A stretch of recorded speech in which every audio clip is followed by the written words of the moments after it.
tema da minha mensagem de hoje é uma casa, dois crentes. Uma casa, dois crentes é o tema da minha mensagem. Eu quero fazer um paralelo na história de dois indivíduos que compartilhavam o mesmo Deus, viveram por um tempo algumas experiências. Eu acho que vale a pena nós observarmos isso, porque talvez consigamos entender algumas coisas que acontecem no ambiente religioso. Temos muita dificuldade de aceitar a convivência com alguém que não está no mesmo nível que nós. Conseguimos enxergar com muita facilidade a deficiência de pessoas que não conseguem manter o mesmo equilíbrio, a mesma postura, caminhar no mesmo tom, numa constância. Pessoas que estão vivendo o mesmo ambiente, tendo as mesmas experiências, tendo as mesmas oportunidades. E isso faz com que, se não prestarmos atenção, nós vamos ficar até mudando de igreja, porque começamos a enxergar que aquela igreja não está à minha altura, não está à minha altura espiritual, não está na minha altura econômica e intelectual. Essa igreja não é uma igreja que conhece a palavra como eu conheço. É uma igreja que não abre espaço para os dons, cujos quais eu tenho e desejo. A pergunta é: por que você é colocado num lugar que não tem algo que você considera algo tão enriquecedor para o reino? Eu vou te mostrar rapidinho, que esse culto é bem rápido. Segundo livro dos Reis, capítulo 6, verso 8, eu vou te dar o pano de fundo primeiro, depois eu vou te dar o texto, e aí nós vamos fazer uma colocação rápida. E o rei da Síria fazia guerra a Israel e consultou seus servos, dizendo: em tal lugar estará o meu acampamento. Mas o homem de Deus enviou ao rei de Israel, dizendo: guarda-te de passares por tal lugar, porque os sírios desceram ali. Pelo que o rei de Israel enviou àquele lugar, de que o homem de Deus lhe falara e de que tinha avisado, e se guardou ali, não uma, nem duas vezes. Então se turbou com este incidente o coração do rei da Síria. Chamou seus servos e lhes disse: não me fareis saber quem dos nossos é pelo rei de Israel? E disse um dos servos: não, ó rei meu senhor, mas o profeta Eliseu, que está em Israel, faz saber ao rei de Israel as palavras que tu falas na tua câmara de dormir. E ele disse: vai e vê onde ele está, para que eu envie e mando trazê-lo. E fizeram-lhe saber, dizendo: eis que está em Dotã. Então enviou para lá cavalos e carros e um grande exército, os quais vieram de noite e cercaram a cidade. E o moço do homem de Deus se levantou cedo e saiu. Feche os seus olhos. Senhor nosso Deus e Pai, em nome de Jesus, eis aqui a tua palavra, continua falando conosco. Usa-me como um canal de bênção nesta hora, em nome de Jesus, amém, glória a Deus, amém? Bom, deixa eu te mostrar algumas coisas primeiro, para você entender o que está acontecendo aqui. Havia uma cultura, me parece, entre os profetas, de sempre levar consigo um assessor, alguém que fosse capaz de resolver para eles coisas mais simples, coisas menos relevantes. Era meio que um assessor, certo, para assuntos simples, se é que eu posso chamar desse jeito. Isso aconteceu com Elias, que tinha um garoto, Um rapaz que caminhava com ele, aquele cujo qual Elias mandou olhar no cume do monte para ver se havia sinal de chuva, e ele voltou e disse: eu vejo uma nuvem do tamanho da mão de um homem. Elias diz: então avisa Acabe para aparelhar seu carro, porque vem aí uma grande chuva. Esse não era Eliseu, esse era um garoto, um assessor de Elias, que quando Elias estava enfrentando uma grande dificuldade e resolveu fugir de Jezabel, esse menino não acompanha Elias. Na verdade, ele joga fora a oportunidade de ter, certo, de ser o sucessor de Elias, mas ele teve oportunidade. As coisas continuam acontecendo, e agora Eliseu entra em cena, e ele também vai seguir o mesmo modelo mental de Elias, e traz para si um jovem, um garoto, chamado Geazi. Pastor, é esse que o senhor citou aqui, o moço do homem de Deus? Pode ser e pode não ser, eu não tenho como afirmá-lo. Eu só estou dando essas informações porque alguns costumam estudar mais um pouquinho. Mas pastor, ele não ficou, ou não ficou leproso? Ele ficou leproso, é verdade. Ele foi curado da lepra? Provavelmente não, certo? Não ficou curado da lepra. Mas como é que ele está batendo um papo com o rei Jorão mais à frente, se ele era leproso e não podia se aproximar? É só você dar um pulinho em Levítico e você vai ver que a descrição da lepra narrada por Eliseu em Geazi fazia com que ele se mantivesse puro e não impuro. Mas eu não vou explicar isso, isso é só para os teólogos de plantão, tá certo? É só porque o pessoal depois fica aí contrariando. É só informação, depois você procura saber, que eu não sou obrigado a saber tudo, tá certo? Então tá certinho. Bom, vamos lá. A estrutura está montada, e eu quero falar da casa de Eliseu e dos dois indivíduos que viviam nela. Um era Eliseu e o outro era o moço de Eliseu, que eu não sei te precisar quem é, e que também não precisa, porque fica mais fácil de nós adaptarmos a história a cada um de nós. Já que não existe um nome, eu posso colocar o meu, você pode colocar o seu, é assim que funciona. Mas é importante que você entenda o que está acontecendo aqui. Há uma guerra entre os sírios e Israel, está havendo uma batalha entre eles, e o rei da Síria começa a fazer manobras militares para surpreender Israel na batalha. Porém, todas as vezes que eles montam uma emboscada contra Israel, Eliseu recebe a informação de Deus que a emboscada vai acontecer em tal lugar. Então Eliseu manda avisar ao rei de Israel: não passe por lá, porque há uma ameaça. Como você viu e lemos, isso não aconteceu nenhuma nem duas vezes. Depois de algumas tentativas frustradas, o rei da Síria, lógico, ele imaginou: tem um espião entre nós, tem alguém levando informações militares para o rei de Israel. Então um dos soldados diz a ele: não é isso, majestade, não é isso que aconteceu.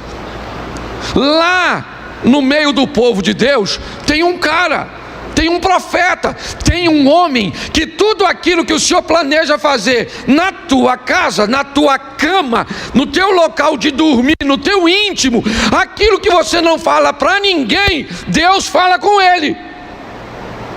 O rei malandro, o que é que pensou? Se tem alguém com esse poder, quero esse poder trabalhando para mim. Vamos fazer o seguinte: pega uma tropa, manda a tropa. Onde é que ele está? Ele está em Dotã. Vamos mandar uma tropa para lá. Olha que coisa engraçada. E vamos capturar e trazer ele para mim. Quem fez o plano de capturar Eliseu? O rei da Síria, sim ou não? Todas as vezes que o rei da Síria fazia um plano para surpreender Israel, o que que Deus fazia? Mostrava para Eliseu, sim ou não? E agora o rei manda prender Eliseu e Deus não fala nada. Pode parecer estranho. Deus está querendo fazer alguma coisa nesse ambiente. Deus ficou quietinho. E o pessoal fazendo a manobra para a casa do Liseu. O que tem na casa do Liseu? 2 crentes, o Liseu e um garoto. Tá certo? E ele vai representar exatamente, certo? Cada um de nós. Hoje tem crentes que se comportam como Eliseu, e eu já vou te mostrar. Hoje tem crentes que se comportam como um moço. E eu queria que você se identificasse, por favor. Primeiro, que a mensagem que eu estou pregando não é para quem não veio. Porque às vezes a mulher veio e o marido ficou. Sabe o que ela fala? Meu marido precisava ouvir isso. Pois é, Deus trouxe a pessoa errada. Trouxe a senhora. E quem precisava ouvir era seu marido. Certo? Puxa, meu filho precisava ouvir. Minha mãe precisava. Não, quem precisava ouvir é você. Então a mensagem é para tu. Não descarta. Tá certo? Que a hora que eu começar a falar, eu sei que vai criar algum mal-estar. Então, presta atenção. Nós estamos no verso 15. Ó, vamos continuar lendo aqui. E o moço do homem de Deus se levantou muito cedo e saiu, e eis que um exército tinha cercado a cidade com cavalos e carros. Então o seu moço lhe disse: ai, meu senhor, o que faremos? Por favor, repita essa frase, porque às vezes você fala tanto em situações difíceis. Vai lá, interpreta a frase, vai ler com interpretação, vai. Isso, ai, Senhor. O que fala? Em outras palavras, não sei o que eu vou fazer. Eu estou cansada, eu estou cansado, sabe? Olha, eu estou cercado. É mais ou menos isso, certo? Então vamos lá, verso 16. E o que ele disse? Não. Isso, e essa frase aqui, agora fala também. Fala agora.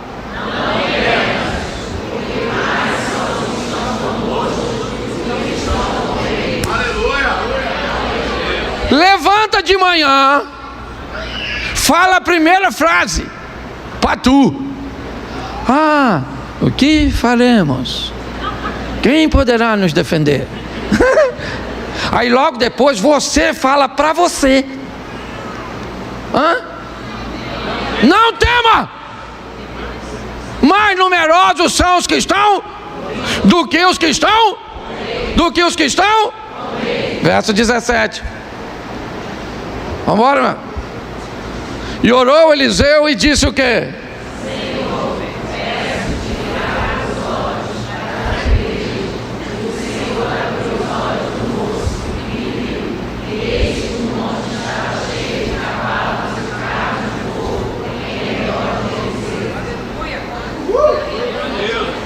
Vamos dar uma olhadinha rapidinho aqui em algumas coisas. Na mesma casa tinha 2 pessoas, sim ou não? Um era um homem e o outro era um menino. Quando você enfrentar luta, você pode se comportar como homem ou como menino, como mulher de Deus ou como menina. Ele é jovem, coitado. Então ele está ali vivendo a mesma pressão. Eu quero que você entenda: quando a porta está aberta, o que tem do lado de fora? Um exército. Aquele exército está presente para quem? Para o menino ou para o homem? Para o menino ou para o homem? Para os dois, gente. Você acha que o Satanás quer só atrapalhar a sua vida? Ah, porque o inimigo me cercou. Cercou eu, você, cercou todo mundo. O Satanás é o Satanás. Aliás, um indivíduo para trabalhar de forma impecável, roubar, matar e destruir. Bom de serviço. E quer destruir a vida de quem? A de todo mundo, meu filho. Não é só a sua, não. Então o problema, ele está aí fora, para todos nós. A diferença é que dentro daquela casa tinha um menino, e dentro daquela casa tinha um, e meninos se comportam como, e homem se comporta como. É assim que funciona. Dentro da igreja tem gente, cuidado, quando você tiver um problema, não conte para menino, porque o menino, o homem, sério, fecha esse olho aí que eu vou orar com você agora. Deus é o Deus Todo-Poderoso. Dentro da igreja tem meninos e tem homens, tem meninas e tem mulheres, e você precisa entender que há essas duas visões.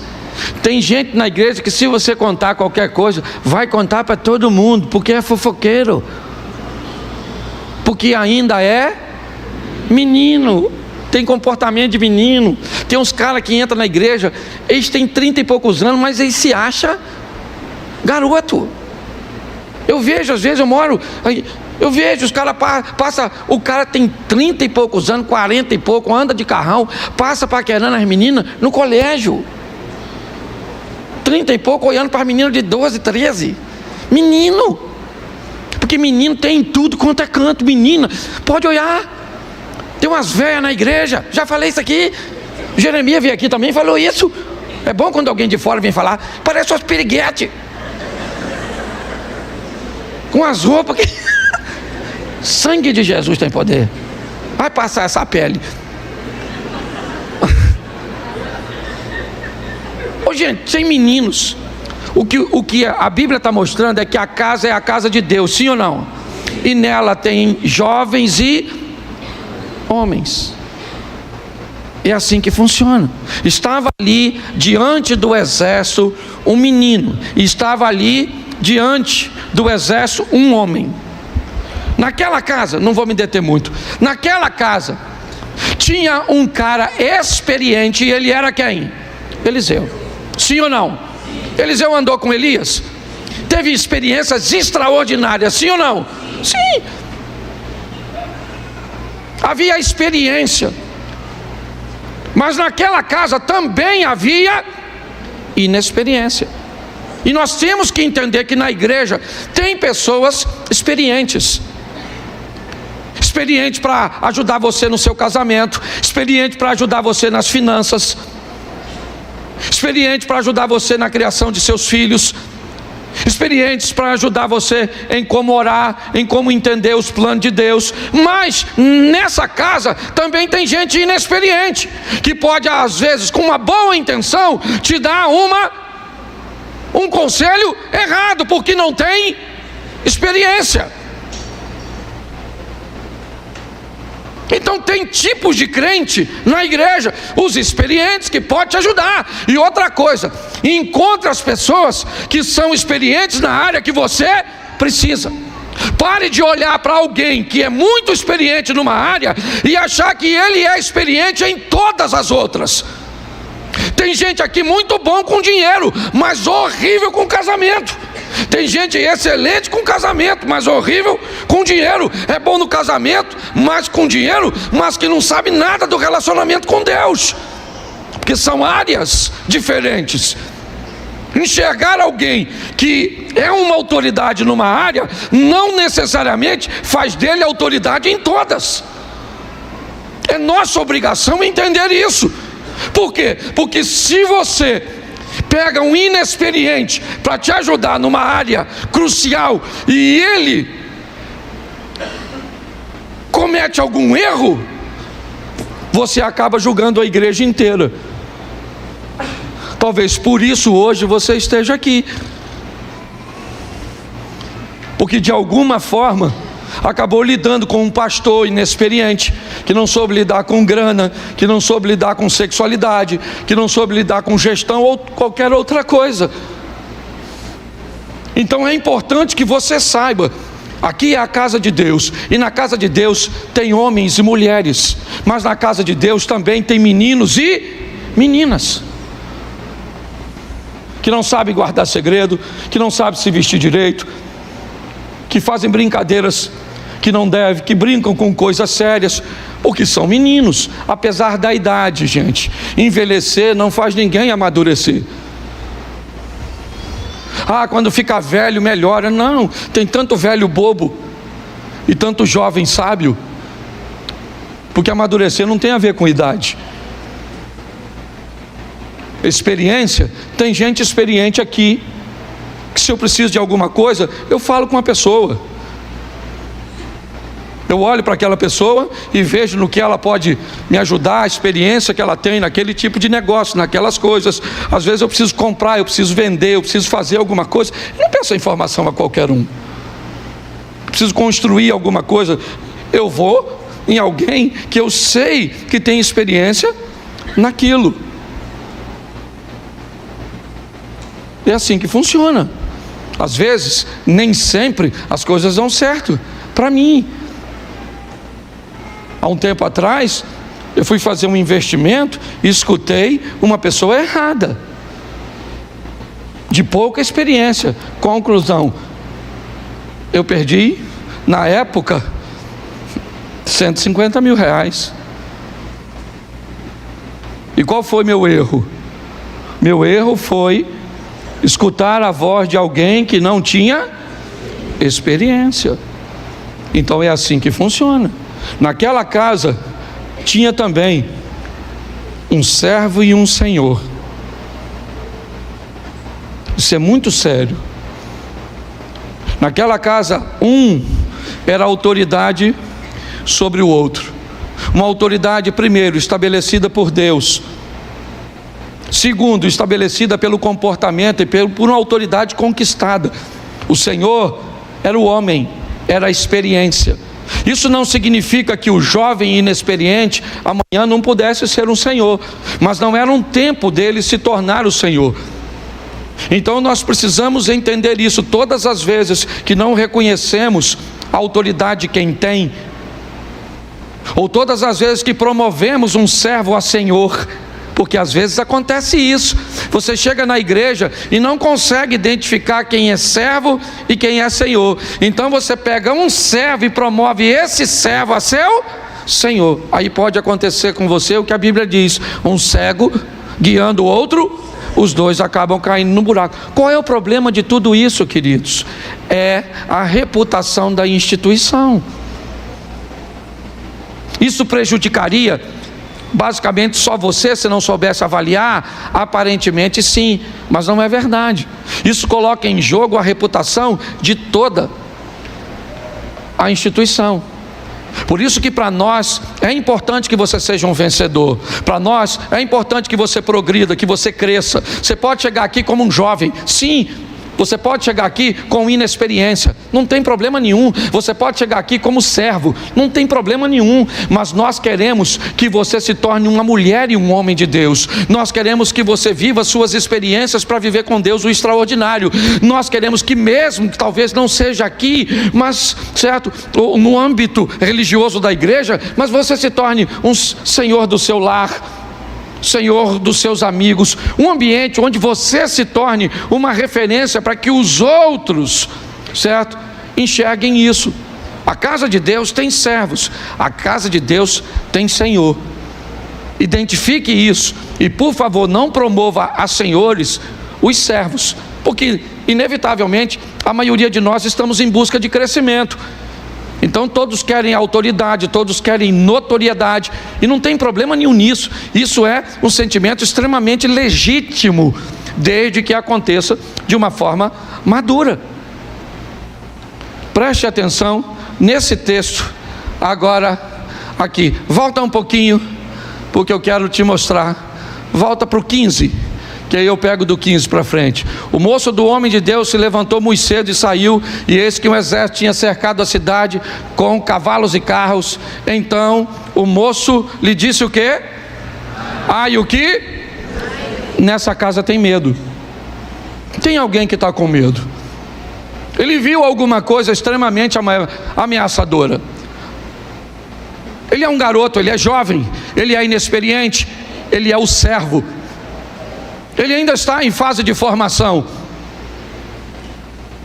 E quando ele olha o exército da Síria, ele tem medo, ele não sabe o que fazer. Sua reação diz: ai meu Senhor, o que faremos? O que o jovem está dizendo é: eu não sei o que fazer, eu estou com medo diante dessa situação. Muitas situações, muitas. já causaram medo em muitos de nós, e hoje não causam mais, porque nós sabemos, ao longo de nossa experiência, de nosso relacionamento com Deus, sabedores de que Ele está no controle de todas as coisas. Mas na casa de Deus tem gente amedrontada, porque está faltando dinheiro, porque uma doença extremamente mortal acabou atingindo porque uma crise muito grande no casamento chegou, porque a rebeldia de um filho se estendeu de uma forma avassaladora. Todo mundo enfrenta a mesma coisa. O exército que está do lado de fora está dos dois, mas o menino, ele tem medo, e ele diz: o que faremos? Tem fase da nossa vida, isso são fases que nós precisamos evoluir ao longo do tempo. Eu não sei quanto tempo você está no Evangelho, mas há quanto tempo? Talvez você tenha 20 anos, mas nasceu no Evangelho. Você não tem o direito de ser um menino. Você pode ter 15, 17, 20 anos, mas já está na hora de você se tornar um homem, uma mulher de Deus, pelo tempo que você tem na presença de Deus. Uma menina vai trabalhar na casa de Naamã. Ela era uma menina, mas era uma menina cheia de Deus, que mudou a história daquela casa. Um menino traz consigo o alimento suficiente para alimentar uma multidão, mas ele era um menino que não agia como menino. Ele sai de casa, sabe que vai demorar, sabe que vai dar fome, sabe que não vai ter lugar para comprar. Então o que ele faz? Leva comida de casa. O que é isso? Maturidade de um menino, de um garoto. E é assim que funciona. Esse garoto tem medo, tá certo? Ele é o servo, então tá bom, tá na fase do medo. Mas você precisa aprender a viver isso e a vencer isso. O que você tem? A fase do servo, tá bom. A fase da inexperiência. Mas uma hora isso tem que passar. E então o garoto dá lugar ao homem. Do versículo 15, a gente sai do menino, da inexperiência, do servo, do medo, e vamos para o homem, para a experiência, para o Senhor. E ele diz: não temas. Às vezes eu fico me perguntando: você acha que Eliseu não estava com medo do exército da Síria? Olhar para aquele exército armado, que, diga-se de passagem, não vem nem para pegar menino, vem para pegar o homem, porque menino não causa problema no inferno. Quem causa problema é homem e mulher de Deus, que ora, certo? E que trabalha para expandir o reino. Sabe por quê? Porque o diabo não está atrás dos meninos, porque o comportamento dos meninos já os coloca muitas vezes no inferno. Deus está atrás dos homens, das mulheres, daqueles que entenderam o compromisso e que luta para expandir o reino. Eliseu agora disse para o garoto: não temas, não tenha medo, garoto. Eu não vou dizer para você que Eliseu não tem medo, eu só vou dizer para você que ele se sente seguro. Para mim, Daniel tinha medo do leão, mas ele estava seguro na mão de Deus. Os amigos dele tinham medo do fogo, sim ou não? Mas estavam seguros, porque sabia que Deus estaria lá. O homem de Deus, a experiência e o Senhor, ele sabe que vai enfrentar, ou pode enfrentar, um câncer como qualquer um desemprego como qualquer uma crise no casamento como qualquer mas ele sabe também que Deus está com ele e ele está seguro. Sabe, é o que os rapazes disseram para Nabucodonosor: se Deus vai nos livrar, nós não sabemos. Uma coisa é o que nós sabemos: nosso joelho não vai se dobrar, e pronto. Então você vai encontrar na casa de Deus, sim, medo, inexperiência, certo? Você vai encontrar servos, mas aqui também você vai encontrar homens, mulheres, experiência, senhores e segurança. E por último, verso 17: e orou Eliseu e disse o quê? Senhor, preste atenção, abre os olhos para aqui. O garoto está cego? O garoto não está cego, está ou não? O garoto enxerga? Mas ele enxerga o quê? As coisas naturais, as coisas humanas. A visão do menino é uma visão boa, perfeita, nítida, das coisas humanas. Porém, naquela casa não tinha só visão humana, tinha alguém que, além da visão humana, porque Eliseu enxerga a mesma coisa que o garoto, exército da Síria, mas Eliseu enxerga algo que o garoto, por quê? Porque é garoto, porque é inexperiente, porque é servo. Mas pode ser garoto, inexperiente, servo, ter medo a vida inteira? Sim ou não? Então não dá, querido. Se você não quer subir de nível, se você não quer se colocar melhor no mundo espiritual, se você não quer continuar com a visão humana, porque ela é boa, mas junto com ela, aprender a ter uma visão espiritual, onde você se sente seguro, onde a experiência te garante que Deus vai estar contigo, onde você se torne Senhor para ajudar outras pessoas a acharem o caminho, você não serve para caminhar conosco.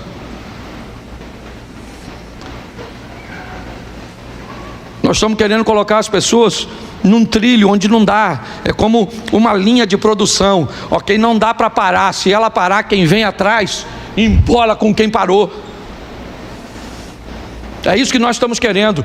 Um evangelho limpo, que impulsione você a viver o incrível, o extraordinário. Eliseu enxerga coisas que o menino não enxerga. Ele enxerga as mesmas coisas que o garoto, que são as coisas terrenas. Você tem um câncer? Você tem um câncer. Você me mostrou seu exame, e o que você tem? Um câncer. O câncer que está no exame, ele está para mim, está para o Cláudio, está para a Mary, está para o Osias, ele está para o Eliezer, ele está para o Cid, está para o Abel, está para todo mundo. O câncer está lá, o Diogo me mostrou, está lá para todo mundo.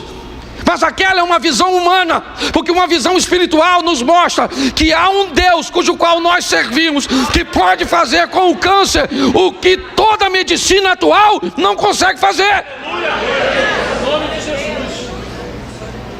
É importante nós entendermos isso. Esse Eliseu, ele olha e diz: calma, garoto, não temas. Mais numerosos são os que estão. Volta. Não temas, porque mais são os que estão do que os que estão. O garoto tentou olhar. Numeroso? Estão conosco? Conosco? Conosco, sonosco. Não tem ninguém conosco. O Eliseu, você me perdoa, mas eu entendo o que é medo. Você está bloqueado. Não tem ninguém com a gente, Eliseu. Eliseu orou e falou assim: Senhor, agora volta para lá. Vamos lá. Orou Eliseu e: Senhor, peço-te o quê? Abra os olhos para que... E o Senhor abriu os olhos do...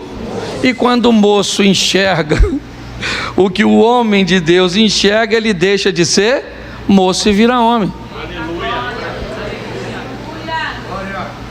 Quando ele olha agora, ele tem mais olho de moço? Sim ou não? Não. Fisicamente está do mesmo jeito, mas espiritualmente ele olhou, e o que tinha lá? E viu: eis que o monte estava, e carros em redor de... Isso. É bom você entender que não estava ao redor do garoto. Ele estava ao redor do Eliseu. É lógico que estando ao redor do Eliseu, estava do garoto. Exatamente. Foi de bucha de forma positiva. Tá certo? Mas é importante você entender que os anjos do Senhor acampam-se ao redor daqueles que o livram. Presta atenção, quem temia ali, quem estava na posição, era o Eliseu. Quando o garoto olhou, ele viu que ao redor dele estava a segurança que estava ali antes dele ver. Ela já estava ali. Agora, para eu terminar, vamos continuar o texto. Verso 18. E desceram com ele, e Eliseu orou ao Senhor e disse o quê? Peço-te esta gente de... Preste atenção. Eliseu ora para que o menino enxergue, e ora para que o exército fique cego. Olha que coisa legal. Nenhum dos dois eram cegos e nem ficaram cegos. O garoto não era cego, ele via, só não via coisas. O exército não ficou cego, só não conseguia identificar o que estava vendo. Olha que nível de proteção é esse que Deus nos oferece. Abrir os nossos olhos para que vejamos a proteção diante de Deus para com os nossos inimigos. E olha a proteção, fazer com que o inimigo fique cego quando olhe para nós e não consiga. Só que tudo isso está dentro da casa de Deus, gente. Está aqui os inexperientes do lado dos experientes, os jovens do lado dos homens, os servos junto dos senhores, o medo do lado da insegurança, a visão humana do lado da visão. Mas é você que tem que identificar, não sou eu.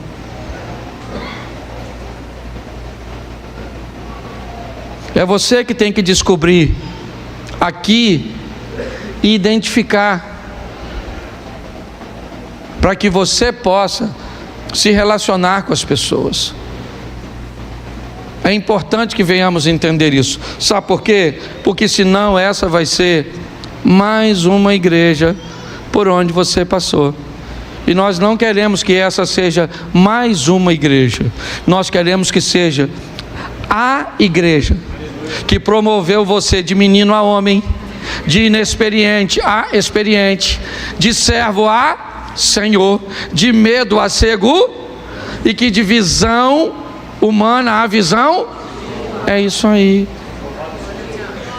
Se você encontrar tudo isso aqui e uma hora quiser ir embora, vai ser a glória de Deus para nós, porque vamos mandar para outra agência do reino alguém altamente capacitado para trabalhar em prol do reino, para fazê-lo crescer. Nós não queremos ser dono de vocês, nós impulsionamos as pessoas. Por isso que nós temos falado isso. Eu converso isso sempre com o Mério e a Tuosia também. Quem começa a caminhar com a gente, escuta palavras desse altar aqui, fica exigente no que quer comer. Bota um Zé Ruela para pregar aqui, no dia seguinte, menino, ele manda mensagem para mim: pastor, onde estava o senhor? Nossa, ontem para ser ruim tinha que melhorar muito. O cara misturou nada com coisa nenhuma, não acrescentou nada no meu saber, ainda botou dúvida naquilo que eu já sabia. E até eu, quando prego muito ruim, ela fala comigo: você não fala não. Eu saio daqui, alguém ainda fala: nossa pastor, que palavra. Aí eu entro no carro com ela, ela fala: Cláudio, hoje foi muito ruim, cara. Nossa, é porque ela pode, você não, né? Então vamos lá, repita comigo. Eu vou usar a palavra homem no sentido certo, geral. Fala: eu sou um homem experiente, Senhor, seguro e com visão espiritual. Aí o projeto Recomeçar arrebenta. A hora que o maior número aqui for de gente grande, forte, maduro, experiente, senhores, seguros e que tem visão espiritual, aí o capeta fica lá na esquina. Então fica de pé e diga para quem está do seu lado: cuidado comigo, hein? É isso aí. Fala para quem está do seu lado: quem tem medo, quem tem que ter medo de você é o diabo. Fala. É isso aí. Feche seus olhos, vamos para mais uma semana. Que o negócio vem aí a melhor semana da sua vida. É isso aí, isso aí. Feche seus olhos. Feche seus olhos. Senhor nosso Deus e Pai, te damos graças por essa noite. E começa hoje uma semana. E uma semana onde nós vamos ver como a nossa vida vai andar. Pois vamos agir como homens, pessoas maduras, experientes, ó Deus, senhores, sabedores daquilo que estamos fazendo, certo? Seguros e com uma visão espiritual. Que o grande amor de Deus nosso Pai, a graça de nosso Senhor e Salvador Jesus Cristo e as doces consolações do Santo Espírito de Deus seja para com todo o povo do Senhor, e todos digam amém. Bom, gente, eu quero fazer só uma reflexão com vocês e eu quero ler com vocês o primeiro livro do profeta Samuel, capítulo de número 1. Eu vou ler bastante, vou falar pouquinho, eu quero só te dar alguns pontos que considero importantes. Isso, 1 Samuel, capítulo 1, verso 1. Isso. Houve um homem de Ramataim Zofim, da montanha de Efraim, cujo nome era Eucana, filho de Jeroão, filho de Eliú, filho de Tou, filho de Zufi, Efrateu. E esse tinha 2 mulheres. O nome de uma era Ana e o nome da outra Penina. Penina tinha filhos, porém Ana não os tinha. Subia, pois, este homem de sua cidade de ano em ano a adorar e a sacrificar ao Senhor dos Exércitos em Siló. E estavam ali os sacerdotes em Siló. Estavam ali os sacerdotes em Siló. E estavam ali os sacerdotes do Senhor, Ofni e Finéias, os 2 filhos de Eli. E sucedeu que no dia em que Eucana sacrificava, dava a ele porções do sacrifício a Penina, sua mulher, e a todos os seus filhos e a todas as suas filhas. Porém a Ana dava uma parte excelente, porquanto ele amava a Ana. Porém o Senhor lhe tinha cerrado a madre, e a sua competidora excessivamente a irritava para embravecer, porquanto o Senhor lhe tinha cerrado a madre. E assim fazia ele de ano em ano. Quando ela subia à casa do Senhor, assim a outra irritava, pelo que chorava e não comia. Então Eucana, seu marido, lhe disse: Ana, por que choras? Por que não comes? E por que está mal o teu coração? Não te sou melhor do que 10 filhos? Então Ana se levantou, depois que comeram e beberam em Siló, e Eli, o sacerdote, estava sentado numa cadeira junto a um pilar do templo do Senhor. Ela, pois, com amargura de alma, orou ao Senhor e chorou abundantemente. E voltou um voto dizendo: Senhor dos exércitos, se benignamente atentar para a aflição da tua serva, e de mim te lembrares, e da tua serva não te esqueceres, mas a tua serva der-lhe um filho varão, ao Senhor o darei por todos os dias da sua vida, e sobre a sua cabeça não passará navalha. Feche os seus olhos. Senhor, continue falando conosco. Usa-me como um canal de bênção nesta hora, pelo poder do nome de Jesus. Posso ouvir um amém? Amém. Bom, gostaria de trazer uma semelhança desse texto ao texto de Sansão, porque da mesma forma que a navalha não passou na cabeça de Sansão, também não passou na cabeça de Samuel. Do mesmo jeito que Sansão era separado, Samuel também foi. O que indica que a força de Sansão nunca esteve no seu cabelo, mas sim na presença de Deus ao seu lado. Eu quero mostrar hoje a você rapidamente por que é que pessoas não conseguem lidar com resultados. Por que é tão desconfortável a aparição, a projeção? Por que é tão desconfortável a notoriedade, o reconhecimento, a expansão, o enriquecimento de outras pessoas e não de nós? Qual maturidade uma pessoa precisa ter para lidar ou conviver perto de alguém que obtém resultados que você não tem? Você não tem nenhum problema com a fortuna do Neymar. Você não tem nenhum problema com a fortuna de Cristiano Ronaldo. Você não tem nenhum problema, certo, com a Ferrari de um piloto de Fórmula 1. Mas a casa do seu irmão, mais o carro do seu irmão, mais os recursos das pessoas que te são bem próximos, os resultados das pessoas que te são bem próximos, pode te causar um incômodo muito grande, ainda que você consiga obter resultados em outras áreas. O que nós vamos ver aqui entre Penina e Ana é uma guerra de dores. É uma batalha de alguém que tem algo que a outra não tem. Mas por que é que os resultados são diferentes? Se nós olharmos a conversa de Deus com Caim, nós vamos entender de uma forma muito madura a responsabilidade que temos diante de nossos atos.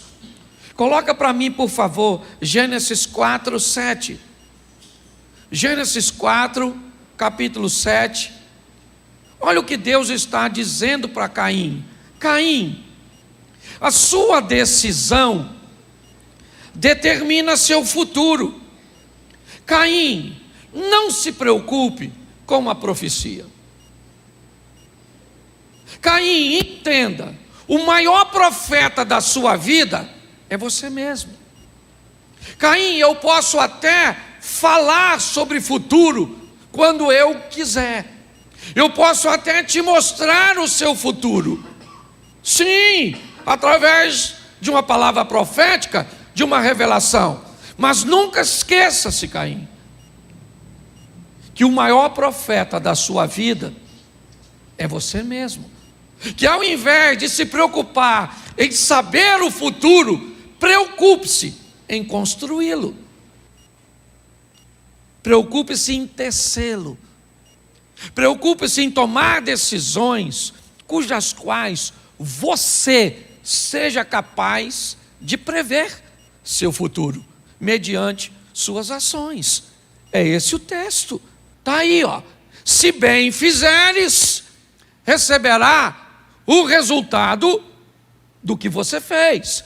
Se não fizeres o bem, também virá resultado, Caim. O que Deus está dizendo para ele e tenta dizer todos os dias para nós é exatamente isso. Seus resultados são compatíveis a nível de regras, de suas ações, de suas escolhas. Ou Deus está dizendo para ele: Caim, não se preocupe com o que você escolhe, seu futuro está nas minhas mãos. Não é isso que está aí.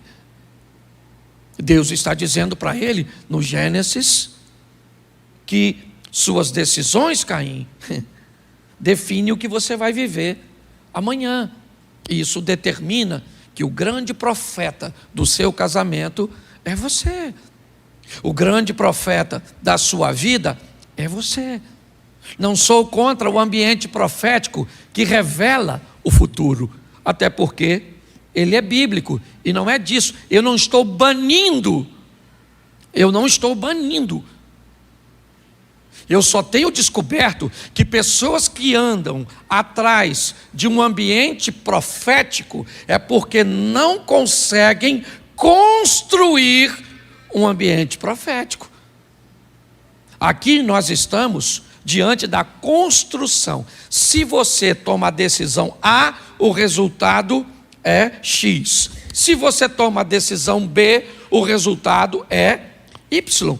Pronto. Quem tomou a decisão? Satanás? Não. Deus? Não. Quem tomou a decisão? Eu. Que isso fique bem claro. Porque nós estamos diante de uma história que reflete a decisão. Um poder de decisão muito grande. A história que eu li é a história da Esther e Ana. Quando nós olhamos para essa história, eu separei algumas coisas que eu acho que vale a pena nós observarmos. A primeira coisa que eu vejo no texto, depois você lê em casa, 1 Samuel capítulo 1, é: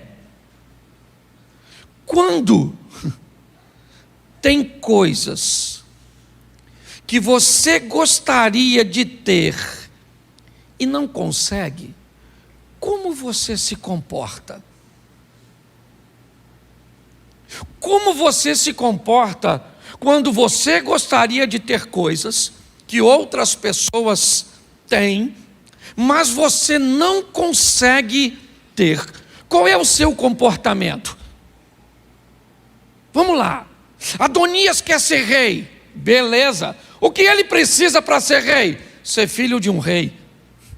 Ele é filho de Davi. O que é que Adonias quer? Reinar após a morte de Davi. Seu desejo é legítimo? Sim ou não?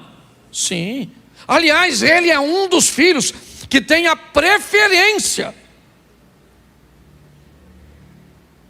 Porém, ele não consegue. Davi declara Salomão como seu sucessor. E agora Adonias, que gostaria de ter algo que não tem, mas está vendo alguém ter, como ele se comporta? Pare um pouco para pensar e faça essa pergunta, porque talvez ela seja a chave para você. Como é você ver alguém que chegou depois de você, muitas vezes na igreja, e ocupar lugares que você gostaria de ocupar e não ocupa? Como é que você vê as pessoas tão próximas de você? Porque é isso que está acontecendo. Penina e Ana, na verdade, elas têm um ponto de convergência forte. Eucana. As duas são esposas de Eucana. É verdade. Quando nós olhamos para isso, nós vamos ver o comportamento imaturo das duas. Tanto de Penina quanto de Ana. E o que é a imaturidade nessa mensagem? É que todas as vezes, ou na maioria das vezes, que você não tem o que gostaria de ter e alguém tão próximo de você tem, você se torna capaz de não valorizar o que tem.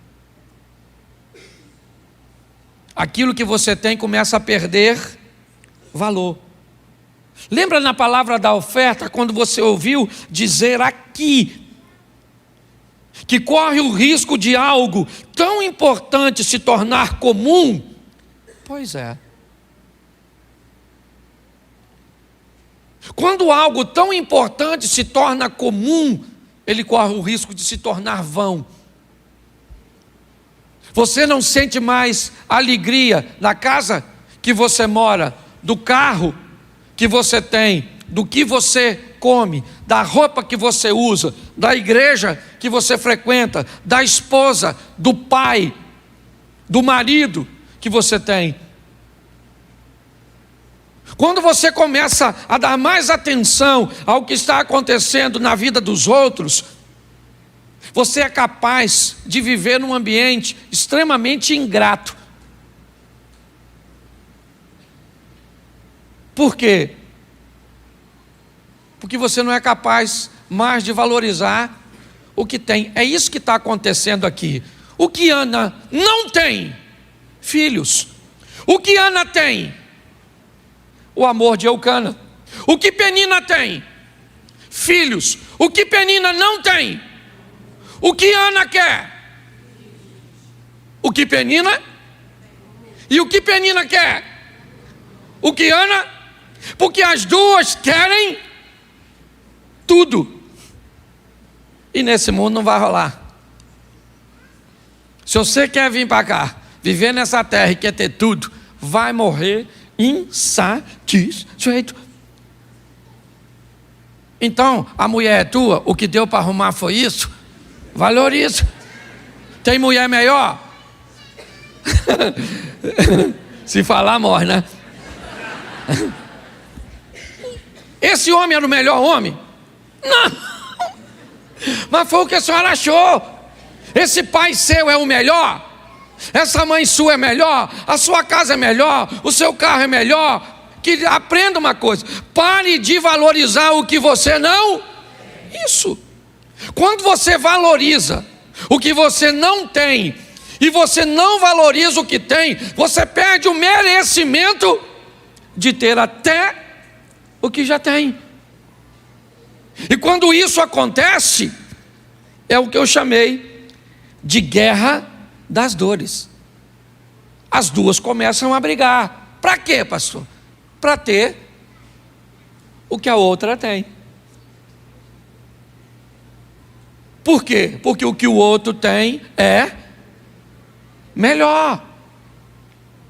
Ô gente, fala sério, vou falar uma coisa para você. Você compra um carro zero. É zero. Eu já vi um carro, a mesma cor, o mesmo ano, e o mesmo modelo do meu, e achei o outro mais bonito que o meu. Eu falo de mim, você eu não falo que você é perfeito. No final, falei, nossa, que carro maneiro esse carro aí, bonitão, brilha mais que o meu. A roda dele era a mesma coisa.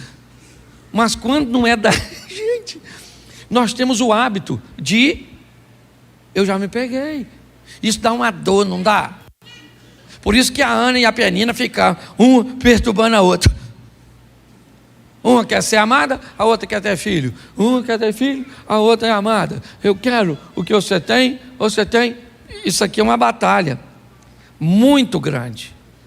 Mas preste atenção no que eu quero te mostrar. O grande perigo, põe para mim aí, 1 Samuel 1:8.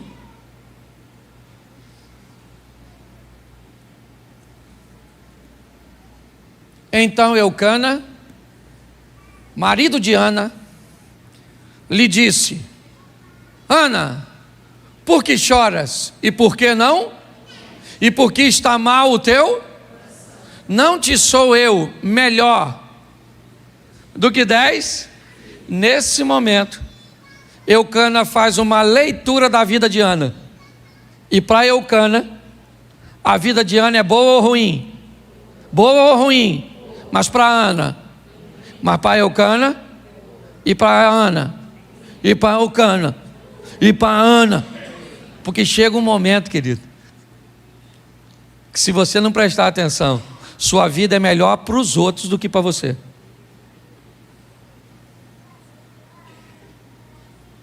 Seu nível de insatisfação pode se tornar tão grande, e isso simplesmente não está aqui preso a ingratidão, não, é a dor. A dor faz com que pessoas não valorizem o que têm. É isso. Às vezes a dor é tão intensa que você olha para tudo que você tem, e ele perde o sentido, porque você não tem apenas uma coisa. Ana tinha casa, sim ou não? Ana tinha um Deus, sim ou não? Tinha uma estrutura extraordinária, sim ou não? Tinha marido, tinha amor, mas tudo isso para ela vale? ela não come, fica triste e chora. Porque está assim de gente que não consegue valorizar o que tem, fica chorando por aquilo que não tem. Pare para pensar, porque talvez a sua vida seja muito boa, muito boa. Sabe para quem? Para o seu vizinho. Sabe para quem? Para o irmão que está na igreja, alguém que te conhece de fora, mas você mesmo não consegue ter prazer na sua vida. E aí eu pergunto a você, como é que muda, desculpe a expressão, essa droga? Porque droga não é a sua vida. Droga é um sentimento que tornou você entorpecido, que drogou você, que fez com que você parasse de ver valores em lugares onde os valores estão. Então você está drogado, você está anestesiado, você está entorpecido. Isso é uma droga, esse tipo de sentimento. Eucana olhou para a vida de Ana e diz: Ana, não faz sentido você reclamar. É claro que faz. É claro que faz. Porque nós estamos olhando para uma dor de Ana. Mas como é que ela muda isso? Mudando de postura. Deus falou para Caim: Caim, caminho A, resultado X. Caminho B, resultado Y. Então quem é que vai mudar a vida de Ana? Deus? Não. Deus não vai mudar a vida de Ana. Quem é que vai mudar a vida de Ana? Eucana? Não vai. Eli? Ofne, Finéias, um cordeiro morto, sacrificado, uma oferta? Não, isso não vai mudar a vida de Ana. Deus não é o profeta de Ana. Eli não é o profeta de Ana. Eucana não é o profeta de Ana. O profeta ou profetisa de Ana, quem é? Ana. É isso. Ana pode mudar o futuro dela ou morrer sofrendo. É isso. Esse é o posicionamento, essa é a postura. É por isso que está assim de gente que entra na igreja e vamos embora para a campanha. Vamos embora, mano. Vamos campanha. Campanha. Ô, pastor, esse negócio de campanha é uma furada. Caraca, estou aqui um tempão, o outro falou que foi. Fala sério, vocês dão dinheiro para esse pessoal falar que conquista. Porque não é possível, eu tenho uma fé desgramada. Eu só não tenho, é decisão. Fé sem o quê? Que é morta? Sem decisão, sem ação. É isso, porque é a ação que muda a sua vida. Me mostra a sua fé. Eu não tenho, só tenho fé e fé. Acredito que um dia vai mudar. Pare e pense. Ana está aqui, ó. Vai embora todo ano chorando, sim ou não? Sim ou não? E a Penina vai embora chorando ou rindo? Chorando ou rindo? Chorando também, maluco. As duas vão chorando. Uma quer uma barriguinha, a outra quer um coraçãozinho. Uma quer um filhinho, a outra quer amor. Uma chora porque quer filha, a outra chora. Não é só trocar? Me dá um aí. A vida dos outros não é tão maravilhosa quanto você pensa. Ela é boa para você, que não está dentro. Você olha a casa do outro, você olha para a sua, você fala: rapaz, queria ser o lobo mau, soprar, aquela casa cair. Olha o meu barraco. E às vezes dentro daquele barraco tem mais felicidade que o outro fala: rapaz, olha o sorriso daquela pessoa, olha. Mora lá no final da rua, quase dentro do rio. Próximo enchente deve ir. Mas passa aqui na minha porta com um sorriso que já faz mais de ano que eu não consigo ter. Pare e pense. Isso é uma perturbação. Agora, preste atenção. Verso 9. Dá uma olhadinha. Então Ana se levantou, depois que comeram e beberam em Siló. comeram e beberam, menos Ana, porque ela não estava comendo nem bebendo. Ela não conseguia comer nem beber quando estava lá. Então ela ficava frustrada, porque eles foram lá para adorar, sim ou não? Foram lá para adorar, sim ou não? Ana está adorando? Claro que não. Ana está chateada que não tem filho. Não tem filho, não tem filho, não tem filho, não tem filho. Essa aí parece até um coelho. Todo mês, todo ano, um filho, 2 filhos, coelhinho da Páscoa. Isso mudou alguma coisa dela? Na vida dela, sim ou não? Claro que não. Chorar não muda. O choro pode durar uma noite.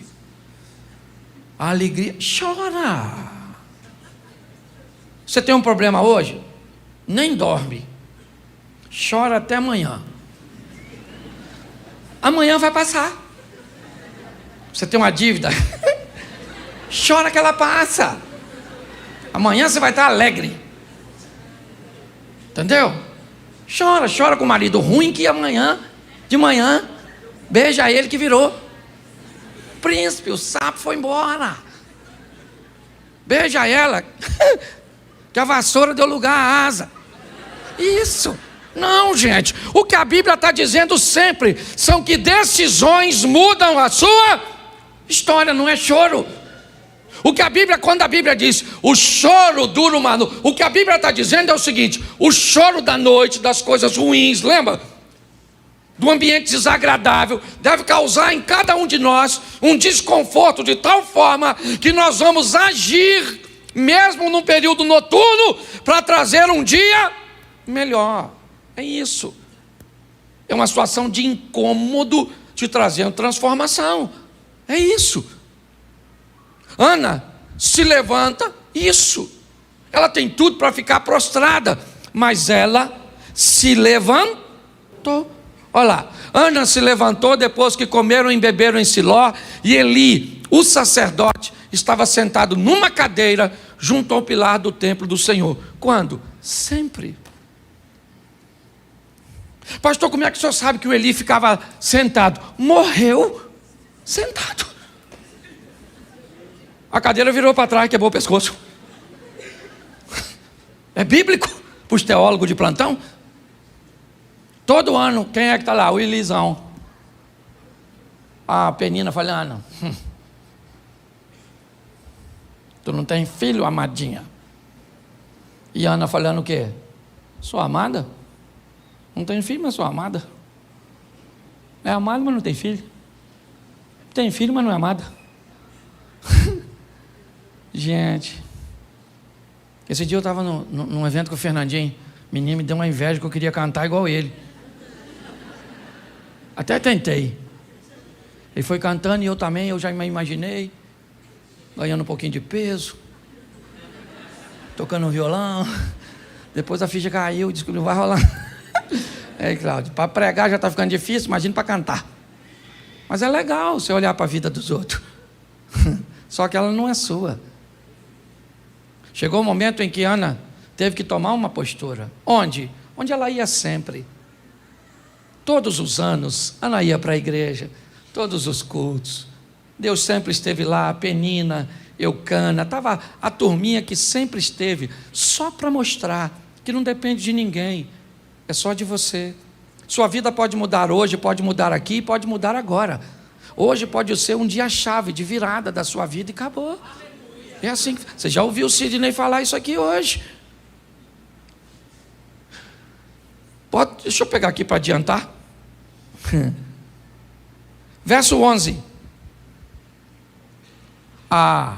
Então ela votou um voto, dizendo: Senhor dos exércitos, se benignamente atentares para a aflição da tua serva, e de mim te lembrares, e da tua serva não te esqueceres, mas a tua serva deres um filho varão, ao Senhor o darei por todos os dias da sua, preste atenção, até este dia, Ana sempre quis um filho, sim ou não? Para quem? Para quem?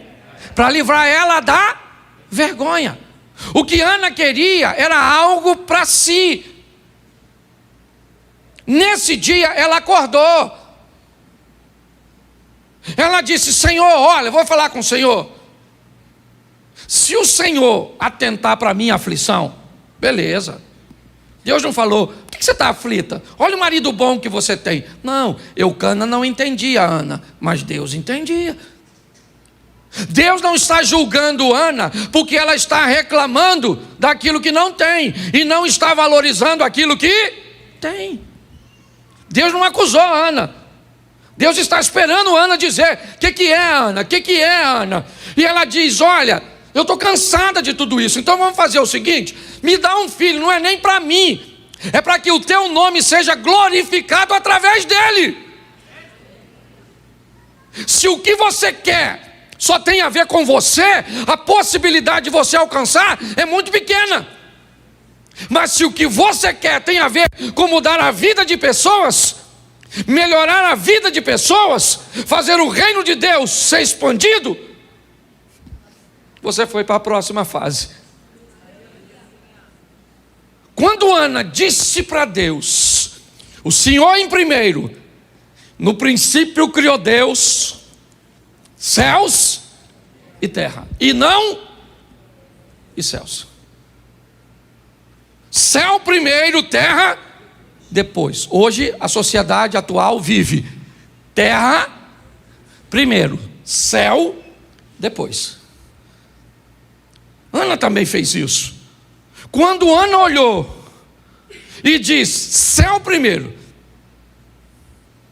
me dá um filho, eu entrego ele para o Senhor todos os dias da vida deste menino. Ele vai ser treinado para te servir. Quando ela fez isso, põe o próximo. E sucedeu que, perseverando ela em orar perante o Eli, fez atenção à sua. Quem é Eli? É o sacerdote e profeta. Quem é Eli? É o cara que não sabe controlar os filhos, mas é sacerdote e profeta. É um camarada que está meio atrapalhado, mas é sacerdote e profeta, porque comportamento e dom são duas coisas diferentes. Pode subir um cara aqui e pregar de forma extraordinária e está em adultério e Deus usa ele e depois o cara presta conta. Pare de avaliar as pessoas. Eli está meio atrapalhado, mas o texto diz que ele prestou atenção em Ana.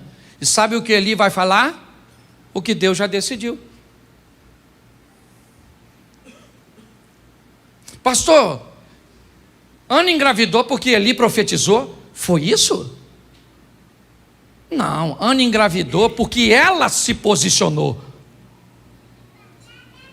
É assim, quando você escuta uma mulher vindo procurar Jesus,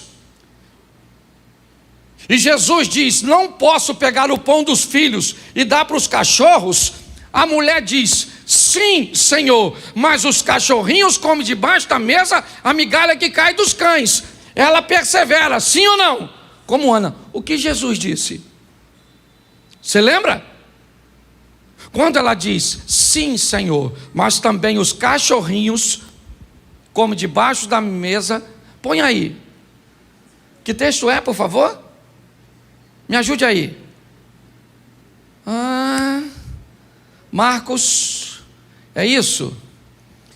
Oh meu Deus, me ajuda aí. João, a mulher. Oh Jesus, me ajuda aí, gente, o texto. Ninguém sabe onde está esse texto? Não preste atenção, uma igreja lotada desse jeito. Porque eu esqueci, mas eu posso citar ele de cor, a hora que você me disser onde está.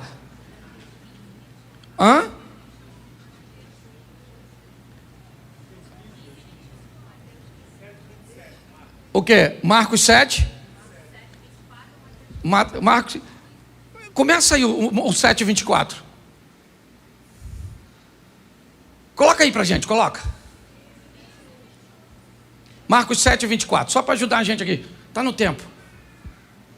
Isso. E levantando-se ali, foi para os termos de Tiro e de Sidom, e entrando numa casa, não queria que ninguém o soubesse, mas ele não pôde esconder-se, porque a mulher cuja filha tinha um espírito imundo foi e lançou os seus pés. Essa mulher era grega, sirofenícia de nação, e rogava para que expulsasse sua filha o demônio. Mas Jesus lhe disse: deixa primeiro saciar os filhos, não convém tomar o pão dos filhos e lançá-los aos cachorrinhos. A mulher disse: sim, Senhor, mas também os cachorrinhos, como debaixo da mesa, migalha que cai dos filhos. Jesus disse: mulher, pode ir para sua casa, né, que o demônio já saiu para tua filha. E ela indo para sua casa, achou a menina deitada numa cama, e o demônio já tinha saído. Presta atenção em mim aqui. Presta atenção em mim. Presta atenção em mim. Quem é que expulsou o demônio dessa criança?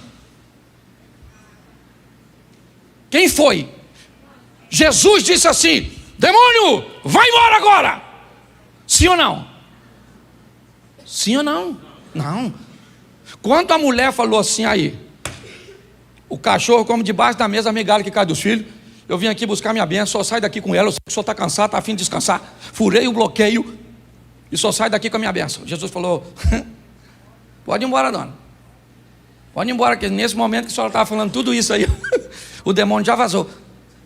Porque quem expulsou o demônio da sua filha não fui eu, foi a sua decisão. Sua vida está esperando você decidir, profeta. Sua vida está esperando você decidir. Sua vida financeira está esperando você decidir. Sua vida espiritual está esperando você decidir. Seu casamento está esperando você decidir. Você está entendendo? É você que decide. Você é o profeta. Ana mudou a postura. Ana mudou. Volta para lá para a gente encerrar. Ana mudou. Mas presta atenção. 1:18. Bota aí para frente um pouquinho para a gente terminar. E ela disse: o que ela disse? Acha a tua serva graça em teu. O que ela fez? Assim a mulher se foi, seu caminho, fez o quê? Comeu e já não era mais?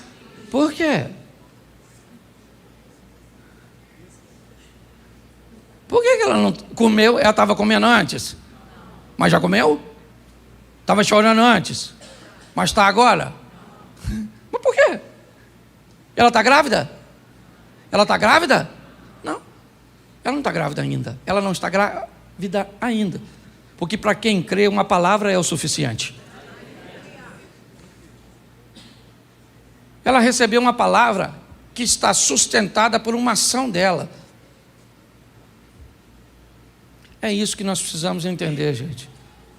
Se você observar o que Deus está dizendo hoje aqui, é: cuidado para não entrar na igreja todos os dias, todos os anos, para fazer a mesma coisa e ver coisas novas acontecerem na vida de tantas pessoas, menos na sua.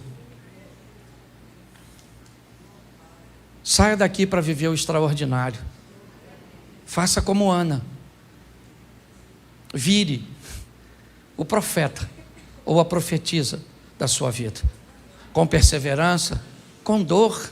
Sim, foi doloroso para ela, foi desafiador, mas lembra, também foi para Penina.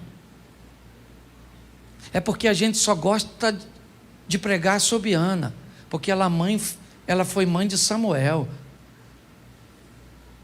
Mas Penina também teve muitos filhos.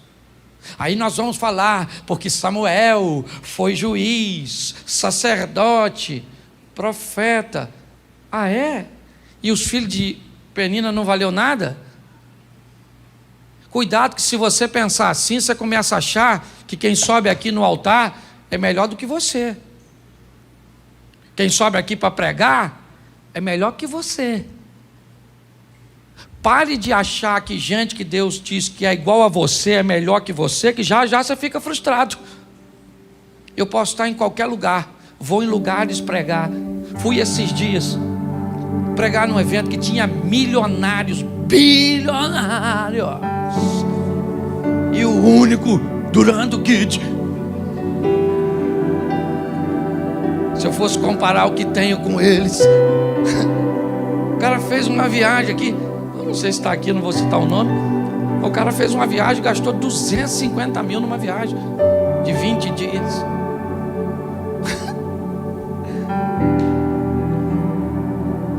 Para e pensa. Eu não estou nem aí, meu irmão. Eu vou lá e posição de igualdade, Eliseu. Os caras olham para mim, aí pastor, vamos? Eu falei, rapaz, eu estou sem tempo. Estou com os compromissos aí que não posso faltar. Mas dizer que não vou porque não tem. Sai fora. Eu, hein? Eu não é? Ó, diga para quem está do seu lado. Eu nem sabia que você era profeta. Isso aí. Sai daqui para mudar a sua vida, cara. Você é igual quem está do seu lado. Escreva seu futuro.